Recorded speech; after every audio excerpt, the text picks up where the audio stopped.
Hello, Kristina, we're here and people are already crowding in. This is great. Hello and welcome everyone. We are excited. We have Editing Essentials. My name is JoEllen Nordstrom. I am with FirstEditing.com and today I have with me Kristina Stanley from Fictionary.co. And we are your editors. We love to talk about editing. We find it exciting. And we get a lot of questions about how the editing process works and what it is. And so we like to give the perspective from how to do it yourself and how to work with an editor and what we're looking for as editors so that you can get a really good understanding there. So Kristina, welcome.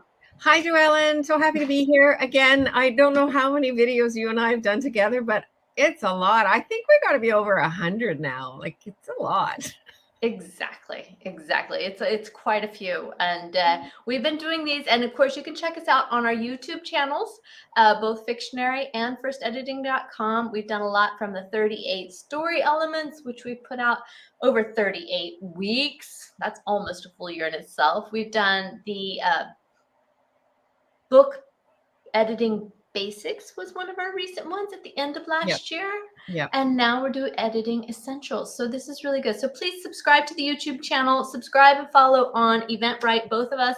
The next one will be hosted by Fictionary. So it'll be coming from their invites and their emails. So check that out. And we have a whole countdown of things we want to talk to you about today, but it's basically editing essentials.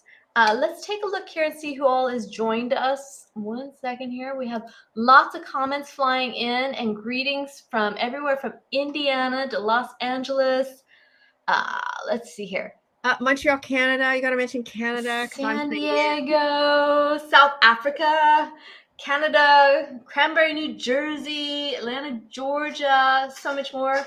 And more and more. And of course, I'm sitting over here in Tenerife right now, which is the Canary Islands off the coast of Africa. So we are as diverse as we can be in terms of having things going on. And this is fantastic.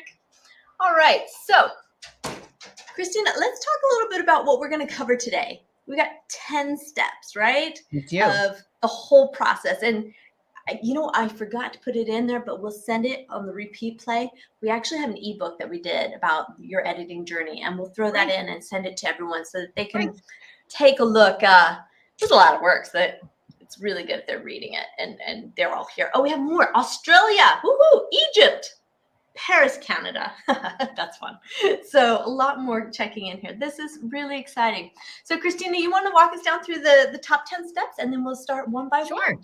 So 10 is going to be our magic number for this 4 series. So this is the first one. We're going to talk about 10 things. And the next one, we're going to talk about 10 things. And you get the gist. We're going to do 10 things. We like the number 10 this week. So we're going to talk about self-editing and why it's important to authors, why it's also important to a professional editor that a writer has self-edited their book. We're going to talk about tools. Then we're going to look at do-it-yourself developmental editing. Then we're going to look at using a professional editor to developmental edit, which I like to call a story edit because we're all about story here at Fictionary. Exactly. We'll talk then into author revisions, line editing, final author revisions, because it's never just once. Copy editing, formatting, and number 10 is proofreading. All right, so we're going to start it off, and we have here with our 10 basics. So this is your countdown. I'm going to put them up as we go through. We'll make sure we cover all those. Oh, we've got a bright blue background there. Wow. That's nice. Just leave it. It's fine. It matches the blue in your shirt. It's all good. It feels warm and happy. Okay, so let's start off with one of my favorites, the self-editing.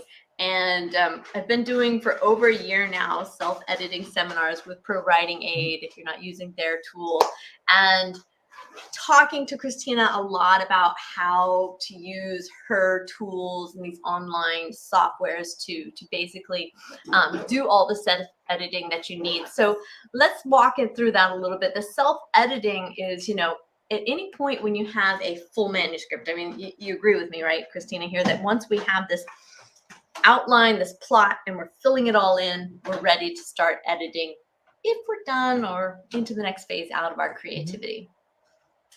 And So let me just comment on that, because you just made a really, really important point for writers, is that when you start your self-editing, and again, okay, I'll qualify that with every writer's different and every writer has their own process, right? So what we're talking about is how to go as fast as you can.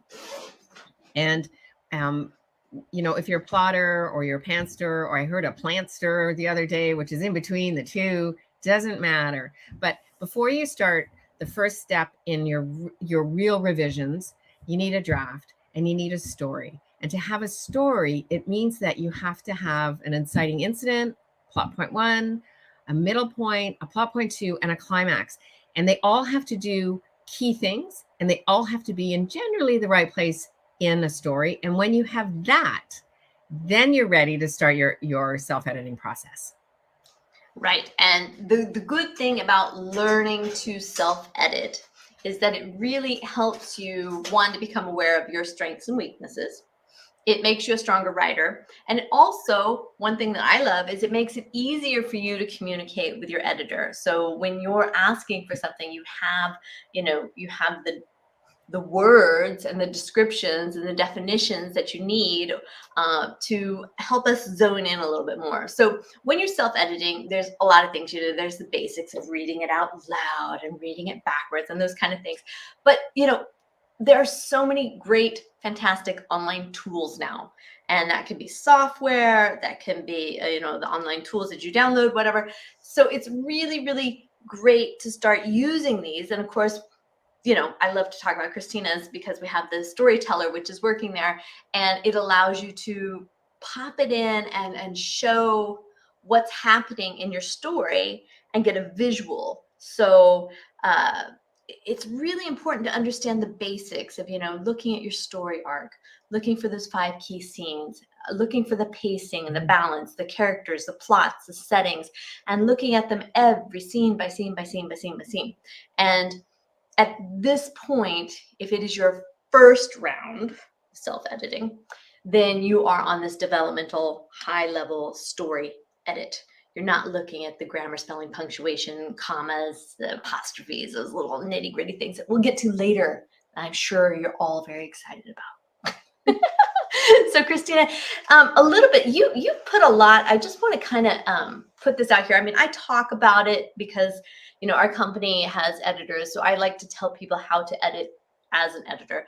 But you kind of have this amazing background of dealing with technology and engineering kind of stuff and creating the algorithms to help people do it themselves. Can you kind of walk us through what were the factors you put into creating your own tool?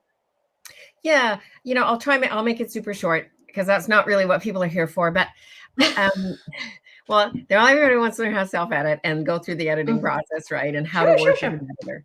But with Fictionary, so I created it. I have a degree in computer mathematics, and I have 4 novels published. I've been on the bestseller list, and I'm also an editor. And so I took all of that and built my own crazy editing process with Excel and Word. And it took me forever and it drove me crazy. And so I figured, well, there's got to be other people who are trying to keep track of character, plot, and setting, and their story arc, and their word count per scene. And, counting my word count per scene in Word and then putting it in an Excel spreadsheet drove me crazy. You think, what a waste of my time. I don't want to be doing that. I want it just to happen. And so we built this tool, Fictionary Storyteller, for writers, because I felt, well, okay, everybody's going to struggle, because I did with story editing. It's really, really hard.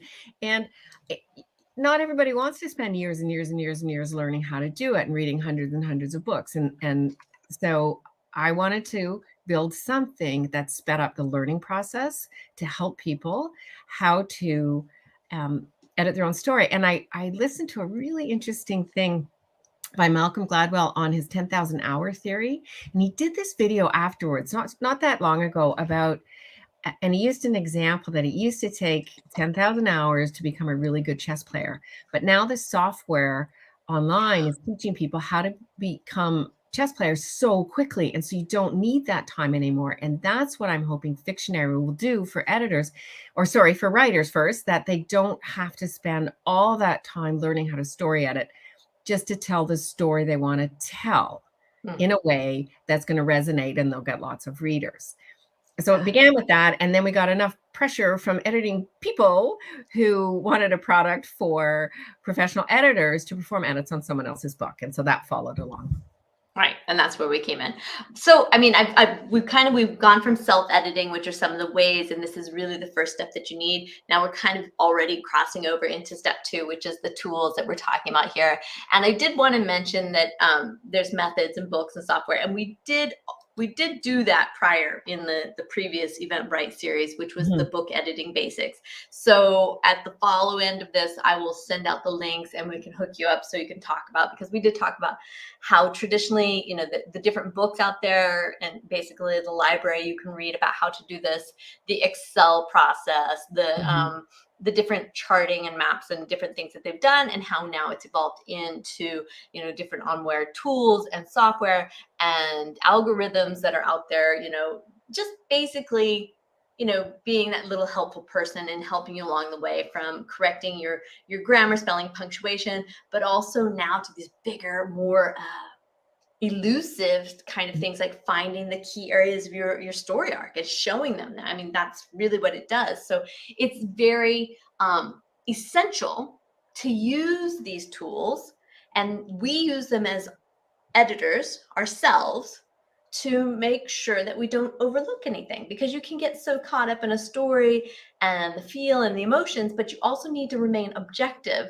and thorough and complete, and the edit must be comprehensive, because in the same way that people are learning to write and edit faster, well, they have higher you know, expectations, and the quality really needs to meet that. So that kind of takes us in there. We'll connect you with that, but as we go into this next one, I wanted to mention, so these are all of how you do it yourself and how you can work and communicate with the editors to do that. And the Storyteller is the actual software that Kristina's company, Fictionary, has created. Check it out. You can get a free trial there. And it's basically do it yourself. It's a little bit of learning. I would say that. I think it comes with a master class, and you can really pop in there and learn all the different areas.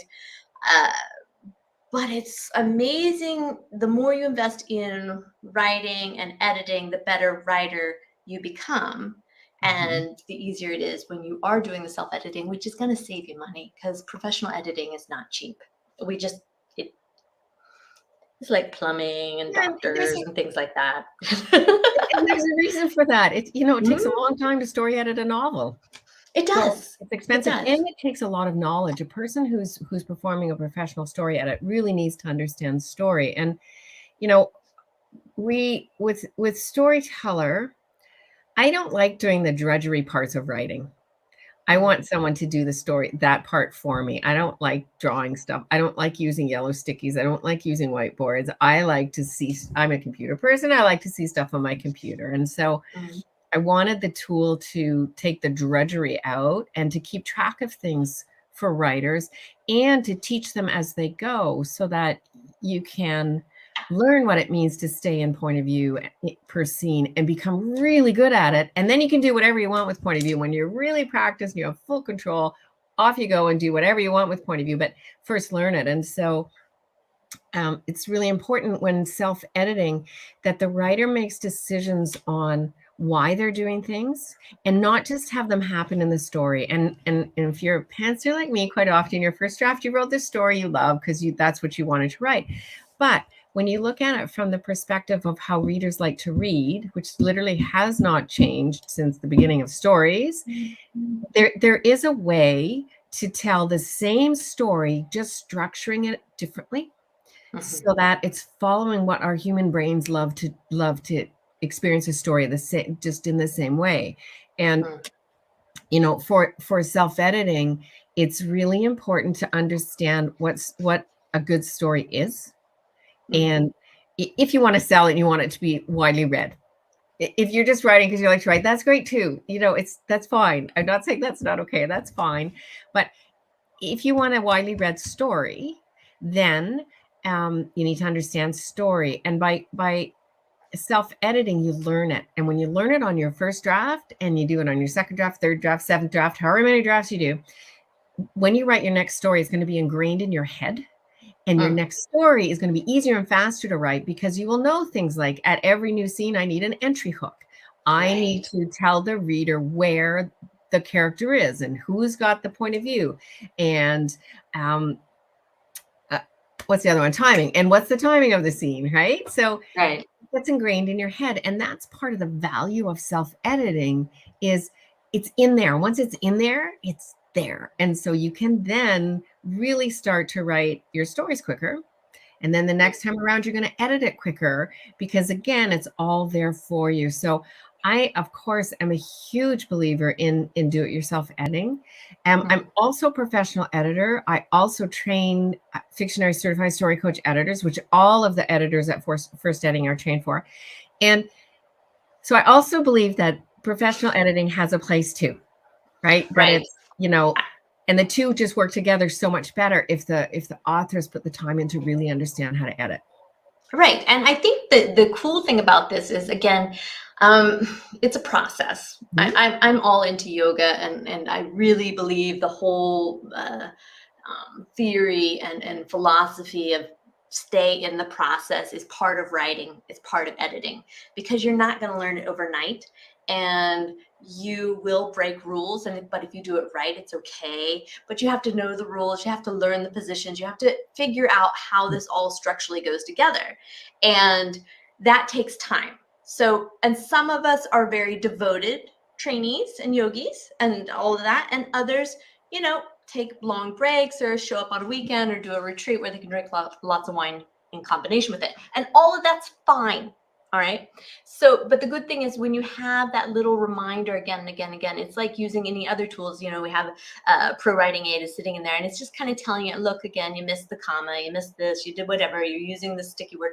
That it helps you get better over time. So you can really dig in and learn it and do it all yourself, or you just become more familiar with it. And then as you're going on, because at some point you're going to go on to the next level, which will be moving on to the editor. And that can be one of the 3-4 different editing levels. So if you're coming in at that developmental level, then they're going to help you figure out all of these 38 story elements, your story arc, your 5 key scenes, your pacing, your characters, your plot, your scene, la la la la la la la la la, which is what we're trained to do. And that's what we do day in and day out. And maybe you're interested in that, or maybe you've got kids, I don't know, whatever. And it's just, you're just overwhelmed and you pull away. And that's when you can go from the do it yourself to more or less looking at, do it for you. It doesn't matter. You can do it either there or you can wait later and come in. But at some point, you're going to go through the editing process. So the good thing is if you throw your hands up in the air, it's easy for an editor to come in and understand. And the good thing is I really love the fact that we're certified story coaches. And being a coach means that, we're helping you through this process. You're not out there doing it alone. You're not lost. You have somebody to walk you through it. And you also have the online intelligence there, the little information, the libraries and things like that. So I think it's important to understand the process. And so you're starting at this high level developmental edit, and you can, first you're going to do your self edit. And that's just making sure that, okay, you're really ready to start the next step. And then you're going into this developmental edit. And the developmental edit is, when you're doing the overall story and you're really looking into it. And you can either do that by yourself, and there's lots of tools out there to plug in and work with, or you can do it with an editor. Either way, it just has to be done. You really need to make sure that your story is tight.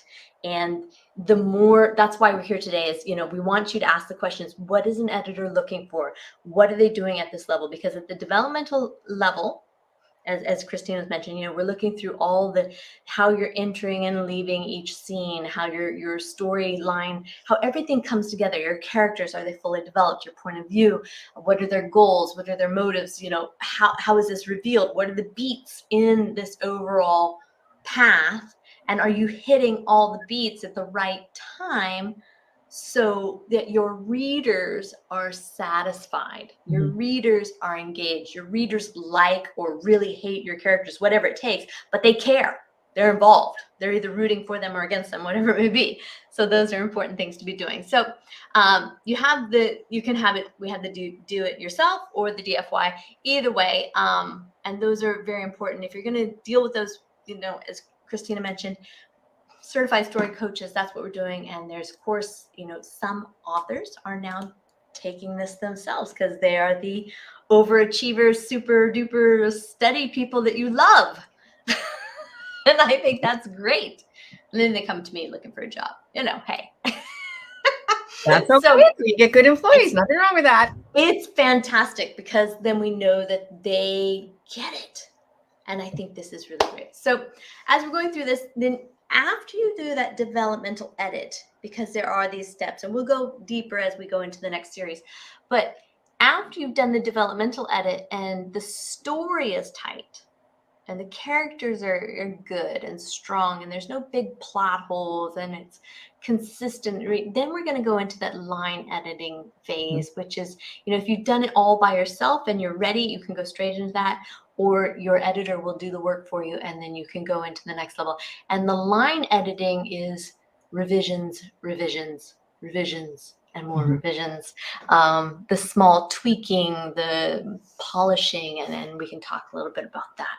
Did you want to add something here?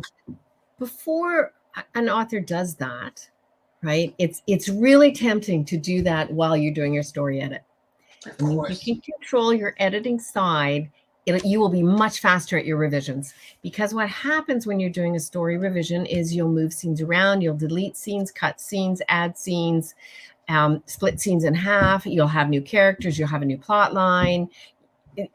So much of it is changing. And if you spend a whole bunch of time line editing, copy editing, proofreading, and then you take the whole scene out and get rid of it, well, that's really wasted time. So we always try to recommend do your story edit first, whether it's, yourself or if you have a professional editor. Once you've done your story edit, you get a revision plan. So either you make your revision plan yourself because you're doing it for you, or your editor comes back and says, here are all my suggestions for you. And there's a revision plan, right? So now what you want to be doing is revising the story, but not doing the line editing, the copy editing yet. Like just revise the story. And then once you're done and you think, okay, I have a really good story.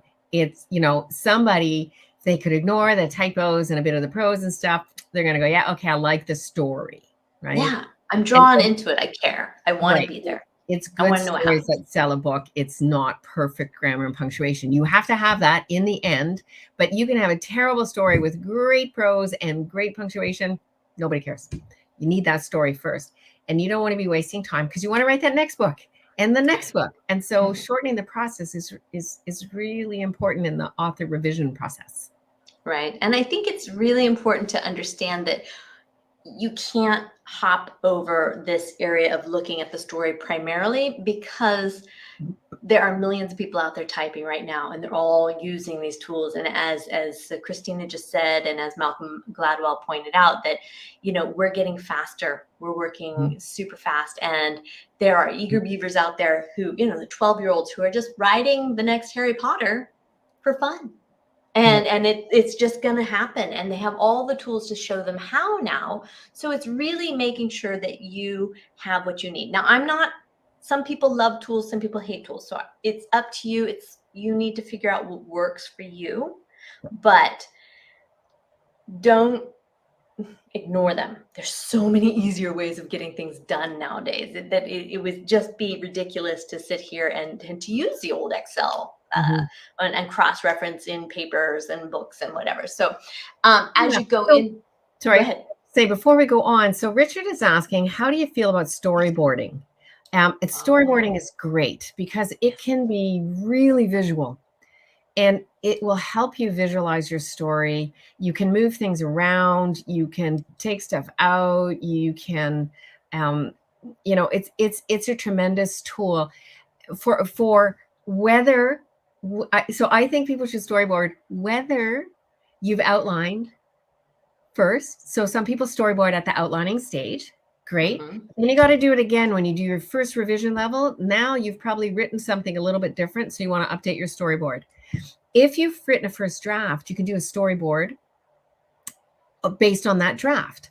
And so you can go through every scene and make your storyboard. And then as you keep revising your story and moving things around, update that storyboard so you can always see what's happening in your story. So And great it's question. so important with the visuals. And I think it's fun because you mentioned this, and I mean, that's what you've incorporated there, is being able to see what is there. You know, how are your characters evolving? How is your story moving along?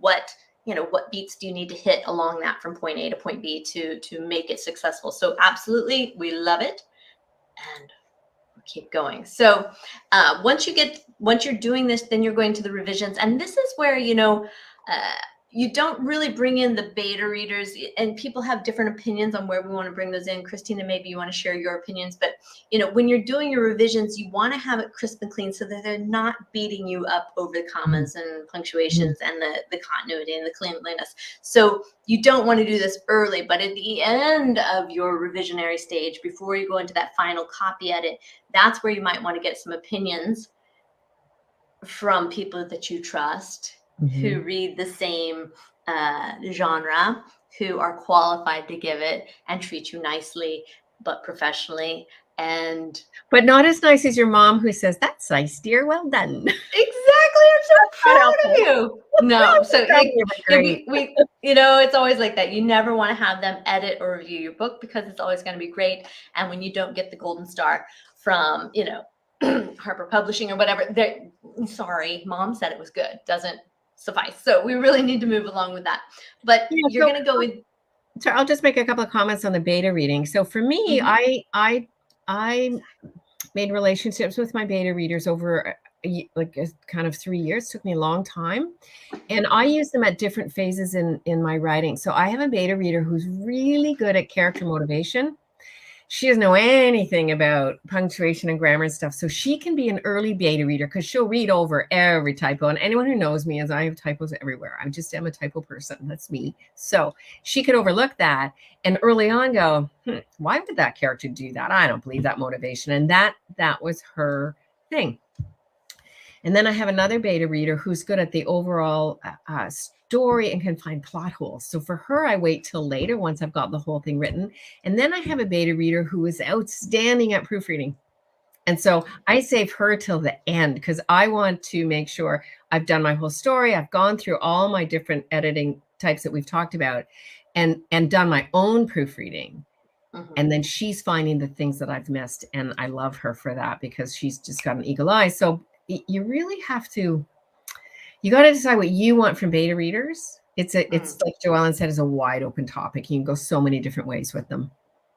And there's platforms out there. Just I think be gentle on yourself and don't go too far. You don't need the world's opinion. You just need one or two people who can really give you a little bit of feedback and move on from there. Otherwise, I mean, you are working with editors and they're going to give you feedback also, a good editor. Yes.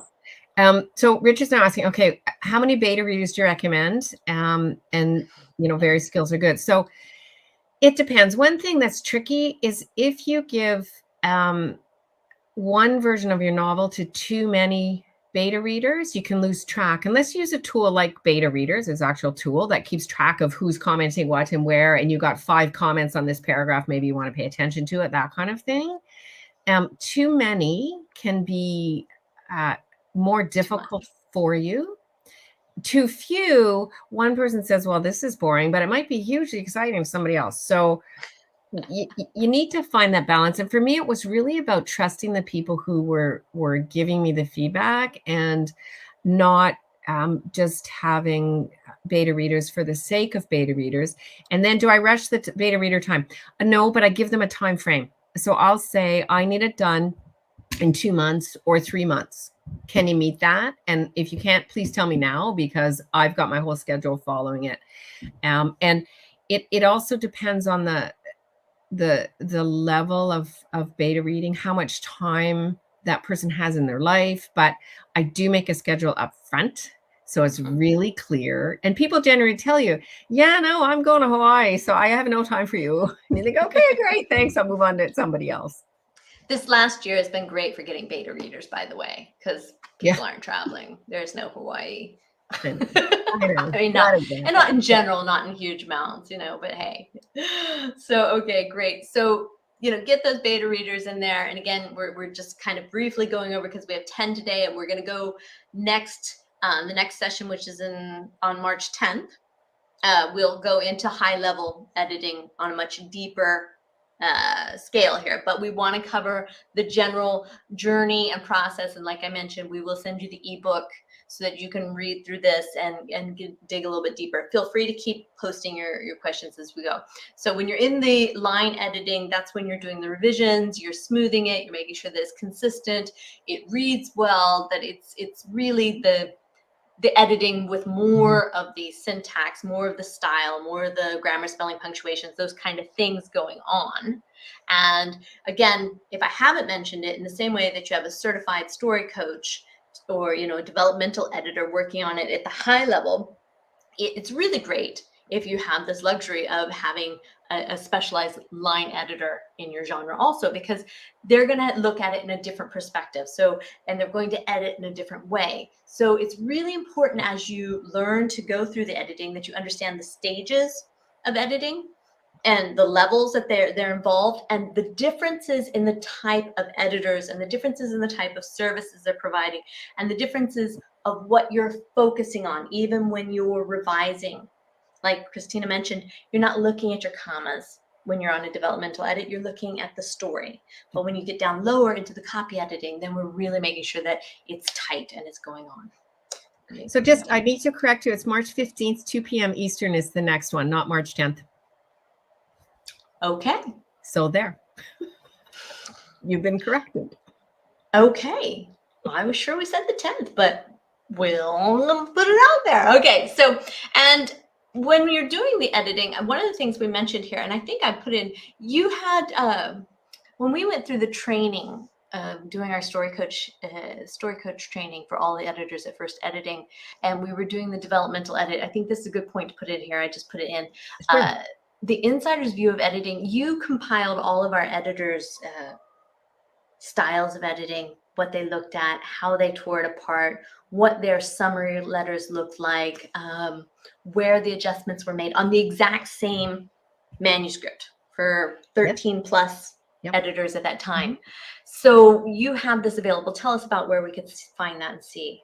So it's on Teachable. You just have to search Fictionary on Teachable and you'll see it. But it's a very interesting, lots of writers love it. I actually wrote it for editors. But it turns out writers like to see what editors, like actual professional editors, do. And so we had 13 editors edit the same manuscript at the same time, but completely separately using Story Coach software. And then we compiled all of that into a course. And so we show at every level of a story edit what each of the editors did, what was good, what wasn't, what was missing, where there was too much copy editing, too little copy editing, how a scene could be rewritten and restructured based on the comments, how the comments or suggestions from the editors were helpful or not helpful, like what makes a good comment. And some of the reasons writers like it, one, it helps them look at their own book, but it also helps them when they're hiring a story editor to know what to look for.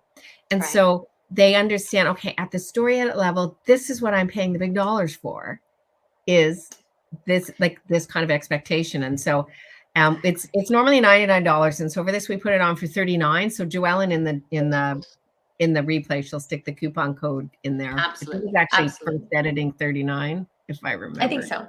Yeah, I think and I think that the cool part about this is, if you're not getting an edit that covers these objectives, if you're not getting an edit that goes into a scene by scene evaluation and doing all these different things, then you know that it's available out there and you shouldn't be paying the money, because you can pay a lot of money and it doesn't guarantee that you're going to get the best edit. I think the quality comes from training, and it comes from use of the tools and experience and accountability. That's one of the things about, one of the reasons why we chose to certify our editors is that when you have a team and you have a quality level of, how do you revise and evaluate the quality that you're delivering on an objective method, it really changes what your clients receive, but it also makes it easier to hold your own editors accountable and to find where, if there's a complaint, to validate, is it right or is it wrong? Oh, this needs to be tightened up a little bit more or not, because you're still dealing with humans. It's not like it's perfecting everything, but you definitely know how to weigh and measure the value of what you're getting for the money that you're paying. And I think that's super important to do that. So check in there, and then you can also see a really great editor versus somebody who's passing but not doing as great. And I think it's really good to see the variety. And I also think it's very, very, very, very, very, very, very important to know that no matter at any stage, if you send any editor a document, they're always going to say that they would look at it this way and another one look at it another way. So it really is a matchmaking thing when you get to the point that you're looking for the editor, that you need to be, it needs to be a match. It needs to be somebody who knows your genre, who knows your audience, who knows what you're looking for, but also communicates and gets your voice and your intent and understands your objectives and what you want from the editing process. Not just the corrections, but what are your goals? What do you want? So speaking of corrections, you were correct. It's March 10th. I have a different one on March 15th. So I stand corrected. You're corrected. I do, on the hiring editor. So the thing with a story editor, it's a little different than the other types of editing, because it's very personal at that level, because it's about your story versus does the comma go there or not go there. And I've had cases where before starting an edit, I've recommended that the writer find a different editor, that it's not me, because I could tell by the way our communications were going, I wasn't going to be able to deliver what that person needed or wanted. And then for me, I go over to FirstEditing. They'll match you up with the right person, because they have a whole host of editors where I'm just me and I can only do so many. So, a good editor will tell you, ooh, I don't think we're right for each other. No. Or if you feel that way, don't be shy about telling the editor. I would way rather know up front if someone said to me, Kristina, I don't think you're what I'm looking for. I'm going to find someone else. I'll go, great. Let me help you find somebody. It's not a personal critique. It's just what you're looking for in your edit. And it's your book. So be really selfish about it. Yeah, and the great way to do this is the foundation of my company from the very beginning has been get a free sample. Do that little. It's like matchmaking. You went out for coffee. Do you want to go forward? Do you want to have dinner now? Do you want to go to the next level? Because and you can even do that in stages. You can we've had people who come in, they get the free sample, then they send us a chapter, they want to discuss it first, or they go for a consultation, whatever it may be, so that they're really, really confident and whatever pace you need to go. Some people, they're pulling out the ring and they're making the proposal on the first date. It's up to you guys. But we have some more questions here. I just want to pop these in so that we can catch them as we go. Here we have Patrick is asking, do you offer beta readers compensation? Well, I never have. I always give them a signed copy of my book when it's published as a gift, as a thank you. If you're offering compensation, you're really paying an editor to give you a high-level critique of your story. And so then you want to make sure that beta reader is qualified to do that. If it's just general beta reading, and lots of people love to beta read because they want that early copy of the book and it's exciting to be in there. And I acknowledge them in my acknowledgement section of my book. Their name is always there, with permission, of course, but really they're looking for that. And so I would be careful, because then, at that point, maybe it's better to hire an editor. Yeah, and I mean, that's good. And there's a lot of places out there to find that, what you're looking for. So do, Google, pop around, find somebody, talk to somebody you know and trust, see who they use, see how it works. There's a lot out there. There's no end of available answers to that. So start storyboarding on your own. I think that's a personal choice of the method. Yeah. So if you're storyboarding before you've written a draft, you're really outlining your novel. And there's lots of techniques for that, again, as JoEllen says, it's such a wide open topic. If you're storyboarding after you have a draft, where you start is you name every scene, and you name it so that as short as you can, which tells me the scene is focused, I can name it, and enough words that if you just glance at it quickly, you know what the main event is in that scene. And that will give you an outline for a storyboard to start. And then once you do that, you can start filling in different things about it. But the scene naming is the most important thing you can do. And really, if you can't name a scene, there's a problem with it. It's not focused. There's too many things happening. Maybe it should be 2 scenes. Maybe there's not a clear point of view or a point of view goal, or maybe there's no purpose for the scene. But if you cannot name a scene, might not belong in your novel, or it needs some revision. So you stick it on your storyboard and go, problem with this scene, and you keep going. Right. And you'll come back. And this is also a good thing by doing this self-editing, by doing this self-evaluation. You know, if you are in love with the scene, or you're not sure, then when you come to your editor, they know exactly. And this is really, really, really, really good to know what your questions are, because it really, it allows the editor to do exactly what they're supposed to be doing for you. And that's to make sure that it's as tight as it should be. So, save those questions always. Okay, last current question right now. Real person versus computer program for line editing recommendations.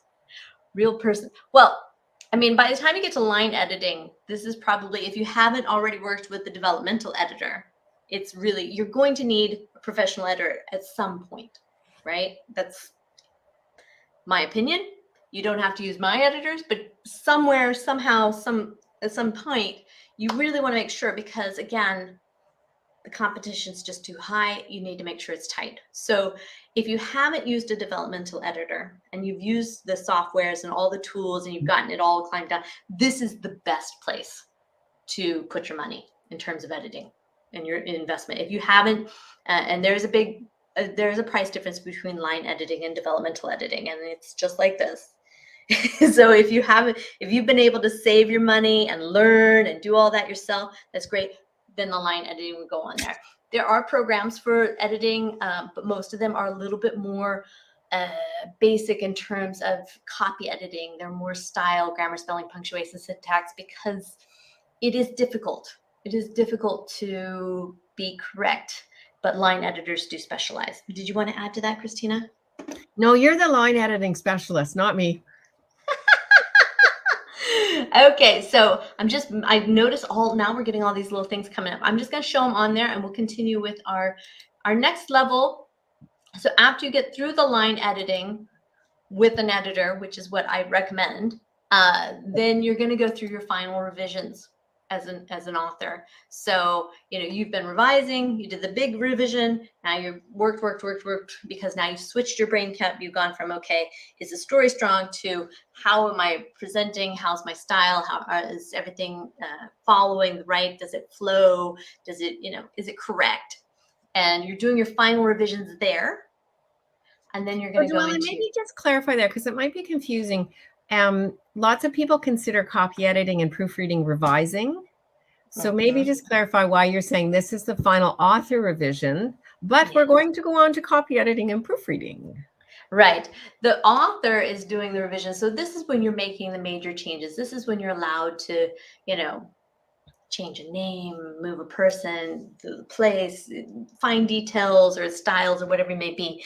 But when we go into copy editing, that's the last run through before you go into formatting. So after line editing, that's really where the editors are just doing the nitty gritty in terms of polishing, cleaning, and making sure it's out the door. And that's very important. Just, to give an example. So when you're line editing, you can still move a paragraph around. Absolutely. When you're, and I learned this the hard way from my publisher and got in trouble. When you're copy editing, you're not doing that anymore. You're everything is set, and you're looking at, whoops, the biggest copy edit might be, oh, I used this word 3 times in 3 paragraphs. You got to change that word. Exactly. But that's it. Or you missed a comma, or you've got a double space it's actually more to proofread, but it's really specific stuff, but your story and your prose is done before a copy edit. So you're not trying that 5 different ways to write a sentence so it looks good at copy editing, right? You did that in your line editing stage. And it took me a long time to figure out that subtlety between the story editing to a line edit to a copy edit. And that was my big breakthrough thing of, at line editing, I'm done. And now it's just nitty gritty of fixing things. In the revisions area of line editing, you can still ask questions. You can still make decisions. You can still have freedom of artistic choice and things like that. But once you feel like, okay, I'm done, and you can say that. And at some point you do have to say, I'm done, or the editor will say, no, you're done, because you could do it forever. So be aware of that.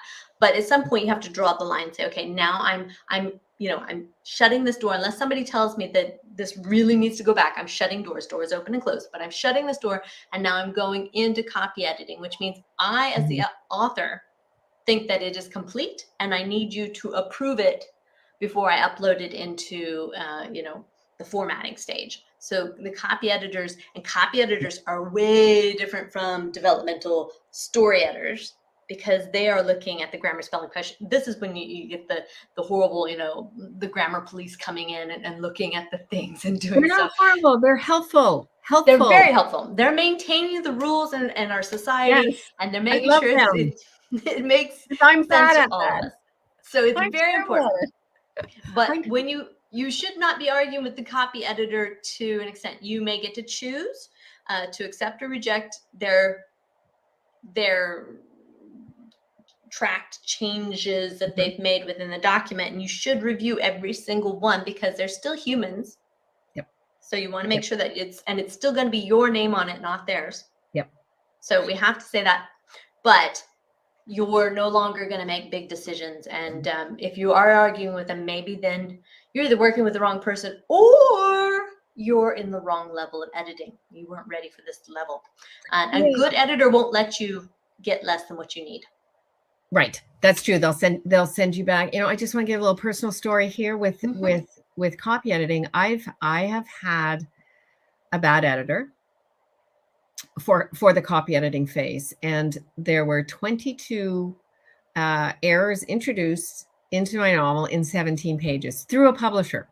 Yep. So if I hadn't have self-edited on my own, and I like to use ProWriting Aid, because ProWriting Aid, it's an online tool, and it tells you, why you need your comma there and stuff. And so by the time I got into the phase where I had an editor who was copy editing for me, I fully understood the grammar rules. I knew them. Yes. And it shook me so much when I saw the errors. So I sent it to another editor friend of mine and said, am I wrong? Like, do I not know these? I'm thinking, like, I swear I know these rules. And she came back and went, oh no, you got to deal with that, because that's a problem. And so that editor and I no longer worked together after that, because I had more copy editing knowledge than she did. And for me, it was my book, and it was a really personal, upsetting moment for me that somebody who was supposed to be professional didn't take care with my words. And so my message there is, the more you know, the better it is when you're working with an editor. And when you look at what your editor is saying at the copy edit page, you're like, yep, accept. You have huge confidence in that person has been properly trained and knows what they're doing. So exactly, it's really back to my self-editing really helps you in the whole journey. Exactly. I put up this next question because we are moving along, and we are at 7:50, and I like to wrap this up within the hour at the absolute longest. So John has said here, John Smith, I've completed my novel, but it was rejected by agents. Sorry to hear that. I need to rework it. So do we all. What is your advice on the next steps? Would it be developmental editing, or the program Fictionary, or other software? Well, okay. So the question is, I don't know anything about it. So if you got feedback from the agents, consider yourself lucky. We all get rejected by agents. Some of us don't even hear back from them. So if you actually got rejected, congratulations. That's good. That's a step. meaning it was good enough for them to reject it. If they gave you feedback on why they rejected it, even better. Listen carefully. And so if it was along the lines of, too many typos and stuff, okay, get a copy editor. If it was along the lines of they didn't believe the character motivation or the story or plot wasn't tight enough, then you want to do a developmental edit. And so that's what Fictionary is for as a software tool. It's the only software tool right now, lucky us, that actually does or helps a writer perform a developmental edit on their own story. And then you'll see what's not working, and then you can fix it. So it's a very difficult answer to question. Right. And the question between the developmental editing versus the software is basically, go in and try it first, see how it looks and feels, and depending upon how the storyline maps or the story arc maps and different things like that, or how you feel about working with the software, then you can either do it yourself, because some people, they love that, they want to do it themselves, or have it done for you, which means just get one of the certified story coaches in there, and they'll come back.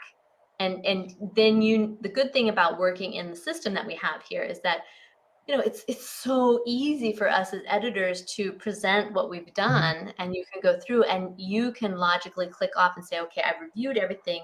And you can do this you don't have to do it in one setting. You can do it over 3 months and just work your way through. And 3 months may be fast for many people, but to work your way through all of the elements, every chapter, every scene. So just depends. If you don't know, send it to an editor, get a free sample. Send it to us.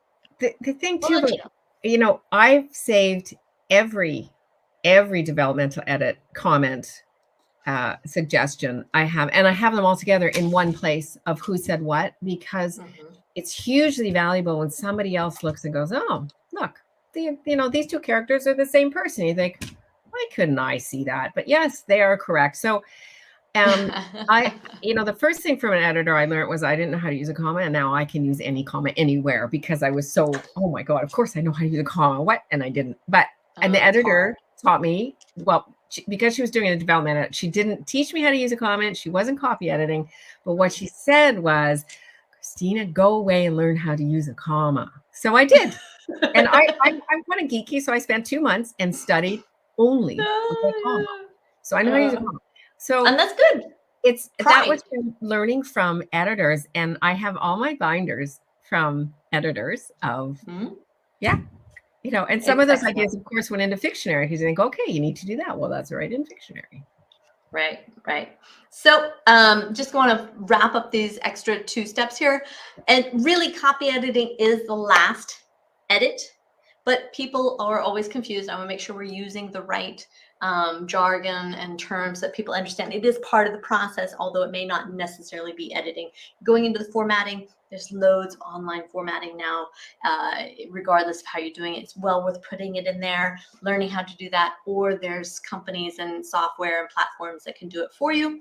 Formatting is part of the process because we are reading everything on screens now. And so the formatting is super important. You need to be able to pick up your phone, your pad, your laptop, your PC, whatever it may be, and that it displays correctly on these, because if it's not displayed correctly, it just doesn't translate. We are visuals, we are animals that need to have clarity and organization and structure visually. So formatting is very important. And then after that is what people are always talking about. Can you do a proofread?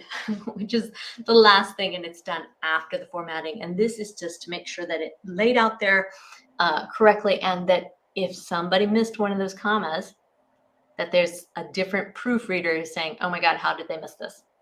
And that's really important. What you just said is a different proofreader, because someone who's done the copy editing can't be the proofreader. They've seen too much of it, and they're not going to see the extra space, or they're not. Your brain misses it. One chapter heading was bolded, but the next one wasn't. They won't see it. And so highly recommend different person for it. And it was really interesting to me when JoEllen taught me how it worked from, you've already formatted your book, and then you're doing your formal proofread late, right? It's the last thing before it goes to print that you're checking it. And of course you proofread as you go, and your copy editor will proofread. But it's not officially proofreading. It's still editing. Proofreading is when you're trying to get your book to perfection without changing anything except an error or a formatting glitch, I'll call it. And formatting glitches happen. And I love this. Kathy's asking us, what about the proofreading after the copy editing?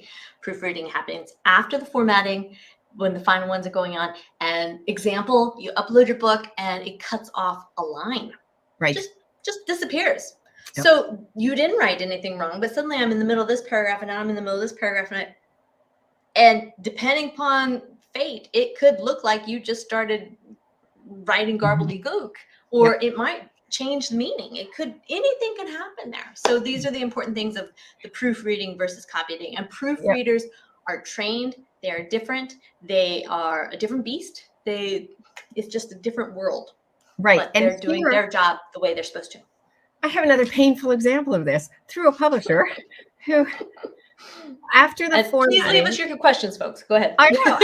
After the formatting, my book got published with no spaces between paragraphs. No. And imagine reading that. Like, how hard is that? And one of my friends went, Kristina, what is this? So, of course, I went back to the publisher and went, can we just redo that? I'll even put the line spaces in if you want me to. I don't care, but it's not readable. And that was a formatting error, which tells you the proofreading was done before formatting and not again after. And up it went. And it's gut wrenching when that happens because it's completely unreadable if you can't tell where a paragraph goes, right? It's terrible. Yeah, exactly. Super important. So no, it's super important, and I do think you want to do that. So I'm going to open up now. If there's any other questions and comments here, we have just a few minutes, and we are here to help you. I want to remind you to go ahead and subscribe and follow us on YouTube because we have more than just Eventbrite items going on. We also do webinars here. So follow both Kristina and myself, FirstEditing.com, Fictionary.co. Follow us on Eventbrite. You'll get more of them coming up. We are going to send out a follow-up after this of the next upcoming seminars, which is March 10th. And then we will also include the ebook, the link with the discount if you want to take a look at what it looks like for the editing. Anybody who wants to see how the editing looks on their own document, ask us for a free sample. If you're ready to start editing, we'll be glad to see where you are and which level you're ready for. I don't seem to be able to add a comment here. I was going to add the coupon code in for the first. Tell me what it is. I'll type it. It's super easy. First editing, $39 because you get the course for $39. Excellent. Yeah. So there is. Come on. Oops. There it went. So will you share the coupon code? Yes. Or email it. Yes. For the Fictionary evaluation by 13 different editors. There you go. And that's called an insider's view of editing, right? An insider's view of story editing. And JoEllen can put the link in the email when the replay is sent out, and then everybody has it. So that's there. Any other personal questions, please let us know. And again, please, we love having you here. We enjoy doing this. We hope that it's helpful. If you have specific comments or questions or areas that you think that we should to cover, please let us know. The next series will be talking about high-level editing and how we approach that. So it's going to be more on how exactly do you edit at a high level and how does an editor edit at a high level so that you understand how to work with them or what to expect from them. So, you're learning to do it yourself, but you're also learning to check up on your editor, make sure they're doing their job right? So, all right, I'm listening here. I think we've got our questions. I think we're good. It's a great Thursday. Yeah. So it is. JoEllen was correct. March 10th at 2 p.m. Don't listen to me. Eastern Standard Time. Eastern Standard Time. And we are going to give you the top 10 things to get you going on doing your own story edit. Exactly. Yes. Yeah. Oh, it says thank you. We just put all these up there. Thank you so much. Here is the coupon code. This is where you need to be looking. It's on Teachable, so please do that. When does that code expire? Boy, you have 2 weeks. 2 weeks, yay! I don't know the date off the top of my head, but 2 weeks. Okay. And Lloyd is making a little comment here. I'll just share it with us. I love when we have comparisons here. Inspection of the house before the keys are handed to the new owner. Exactly. Not the time to decide the floor in the front house should be tiles instead of carpet. Very, very good. I'm guessing you're doing some renovations right now, sir. So. Also, I know Lloyd is an outstanding proofreader. Oh, there we go. Yeah. There we go. Yep. Excellent. I want to thank everyone for joining us again. Please follow along, and we will see you again very, very soon. And Kristina, thank you so much for joining me again here. You'll be hosting the next one, so follow her on Eventbrite, and we'll see you then. Okay, bye, everyone. Bye.